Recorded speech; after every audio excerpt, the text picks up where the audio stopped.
Selamat pagi, siang, sore, malam semuanya. Saya Gita Yunanda, NIM 41, izin presentasikan proposal saya berjudul Studi Parametrik Kinerja DNA Tidak Beraturan dengan Sistem Ganda SMF DRBF.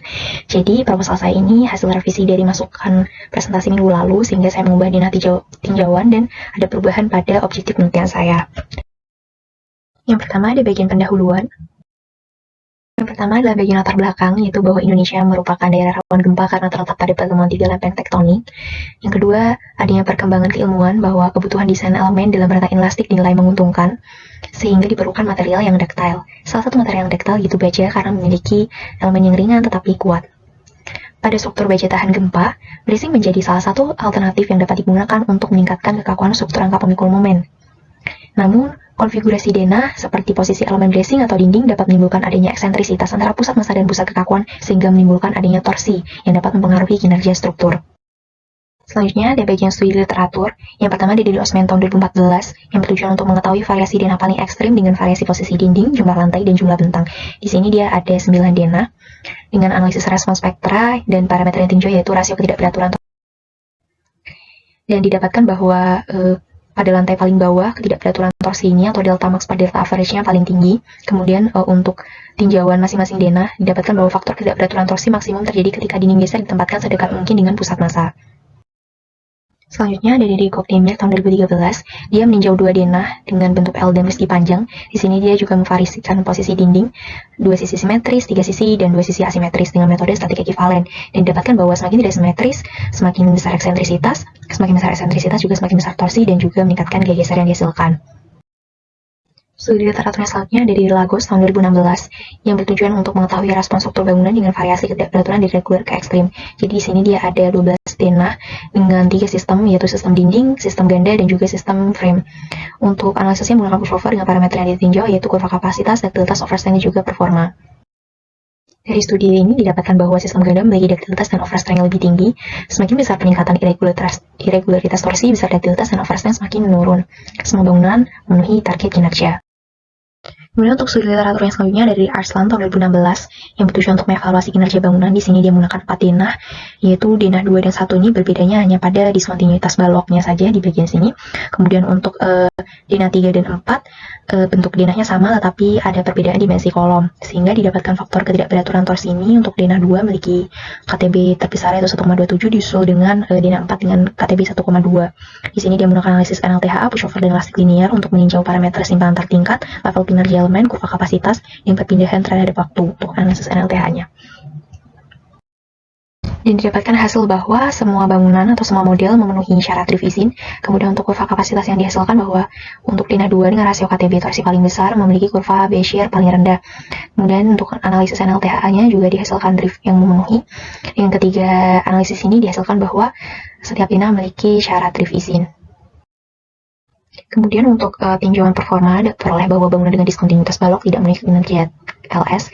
Dan untuk tidakberaturan torsi meningkatkan kerusakan pada bangunan dengan diskontinuitas balok. Prosedur pushover atau non-linear static prosedur memberikan hasil yang lebih mendekati NLTH dibandingkan analisis linear, dan didapatkan bahwa NSP memberikan hasil yang lebih konservatif dibandingkan LTHA. Selanjutnya studi literatur untuk analisis non-linear ada pushover dan LTHA di domain GitHub. Di sini bahwa pushover ini cocok digunakan untuk bangunan tingkat rendah dengan mode domain translasi. Dia lebih sederhana dan efektif untuk menganalisis respons struktur yang sulit dilakukan oleh NLTHA. Dari pushover sendiri juga bisa didapatkan kurva kapasitas karena struktur didorong hingga mencapai keruntuhan, dapat membantu memahami mekanisme kelalehan, kemudian dapat mengukur ductilitas, overstrength, dan dia juga dapat menyelidiki parameter desain alternatif dan pengaruh variasi properti komponen. Sedangkan NLTHA sendiri memiliki keunggulan bahwa dia menghasilkan respons struktur yang lebih realistis karena berdasarkan rekor percepatan gempa yang pernah terjadi, dan juga dia tidak terdapat batasan mode atau ketinggian struktur. Studi literatur yang selanjutnya adalah sistem bracing yang saya gunakan, yaitu ada sistem bracing tahan tekuk, di mana merupakan pengembangan dari sistem bracing konsentrik konvensional, tetapi dia tidak mengalami tekuk ketika terjadi kelelehan saat batang mengalami tekan. Kemudian studi dari Ki Ginsen Wang pada tahun 2006 menunjukkan bahwa sistem ganda, bracing, dan SMF dapat membantu mengurangi besar simpanan tertingkat setelah terjadi gempa yang signifikan. Adanya SMF memberikan tambahan kapasitas deformasi dan dapat berfungsi sebagai mekanisme gaya penahan yang merestore setelah terjadinya gempa yang signifikan. Berdasarkan penelitian sebelumnya, gap identification yang saya temukan yaitu penelitian sebelumnya menggunakan struktur rangka beton, sedangkan penelitian yang akan direncanakan akan menggunakan struktur rangka momen baja dengan bracing, sehingga perlu dipertimbangkan aspek tekuk penampang maupun elemen. Selain itu, oleh karena elemen baja juga bergantung pada sumbu kuat dan sumbu lemah, maka variasi posisi bracing dilakukan pada bentang perimeter saja untuk memudahkan orientasi elemen. Selanjutnya, variasi model direncanakan dengan mengubah parameter bracing saja tanpa mengubah panjang bentang dengan tidak struktur. jenis bracing, saya gunakan bracing tahan tekuk dan juga digunakan sebagai sistem ganda saja yang dikembangkan untuk studi ini. Kemudian untuk analisis yang digunakan sesuai studi literatur yang sudah dilakukan sebelumnya, ada yang untuk studi non-linear, ada yang menggunakan pushover dan juga ada yang menggunakan NLTHA. Nah, kedua metode tersebut memiliki kelebihan dan kekurangan masing-masing. Dan kedua metode tersebut saling melengkapi, sehingga direncanakan akan digunakan keduanya dengan perhatikan limitasi. Dengan demikian, rumusan masalah dan tujuan penelitian yang saya lakukan yaitu menganalisis dan bandingkan kinerja struktur untuk mengetahui pengaruh penempatan bracing pada sistem ganda SMF-BRBF.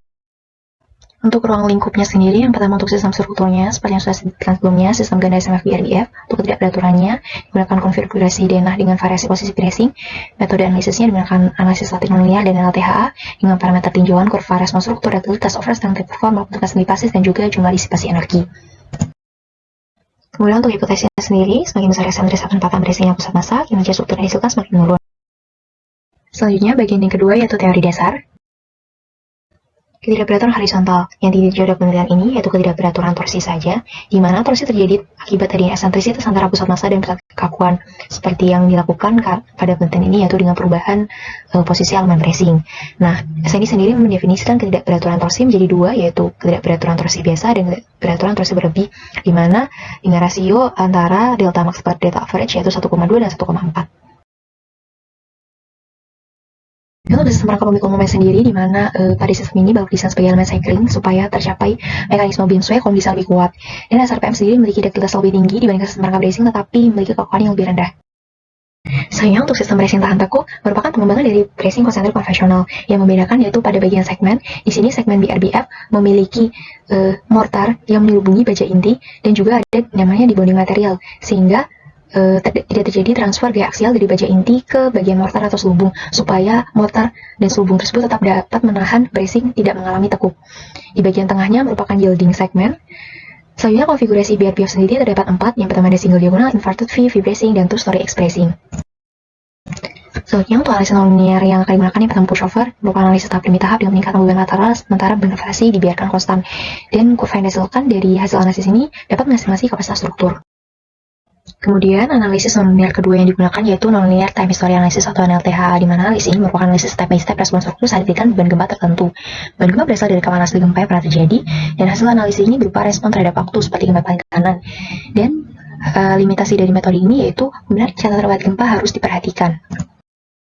Bagian selanjutnya yaitu bagi metodologi, dimulai dengan perumusan masalah dengan prosedur literatur, ditentukan konfigurasi struktur, dimodelkan yang pembebanan, kemudian dilakukan evaluasi desain kegempaan berupa persyaratan kekuatan, kekompakan, stabilitas, kemudian juga dicek terhadap syarat drift, delta, ketidakberaturan, dan juga persyaratan sistem ganda. Apabila semua syarat sudah memenuhi, dilakukan perhitungan properti non-linear elemen, dapatkan non-linear hinge, dan digunakan pada platform 3D. Dilakukan analisis statik dan dinamik non-linear, kemudian dilakukan evaluasi dan perbandingan struktur, dan dirumuskan kesimpulan. Selanjutnya untuk data penelitian, yang pertama sistem struktur yang digunakan yaitu sistem ganda SMF-BRBF, kemudian terdapat dua macam konfigurasi denah yang dilakukan dengan penempatan bracing secara garis besar yaitu beraturan dan tidak beraturan. Kemudian untuk sumber profil elemen didapatkan dari Gunung Garuda, Nippon Steel, dan CFA sesuai dengan SM36, beban gravitasinya di SN 1727/2020, beban gempanya dari respons spektra, dan rekod gempa untuk NLTHA didapatkan dari PIR. Untuk pindah bangunan sendiri dilakukan dengan cara iterasi supaya dihasilkan mode satu transaksi karena adanya limitasi dari analisis pushover. Dan yang tampilkan ini masih dapat berubah karena masih belum dilakukan pengecekan terhadap mode dan juga masih perlu didiskusikan lebih lanjut dengan website pembimbing. Kemudian untuk konfigurasi bracing digunakan yaitu konfigurasi two-story X-bracing supaya balok tidak mengalami gaya tambahan akibat tekanan dan tarik. Berikut merupakan gambaran parameter tinjauan yang akan dikaji dari penelitian ini. Terakhir, jadwal rencana penelitian saya akan ditargetkan pada akhir Juni. Sekian presentasi dari saya. Mohon maaf apabila ada banyak kesalahan. Terima kasih.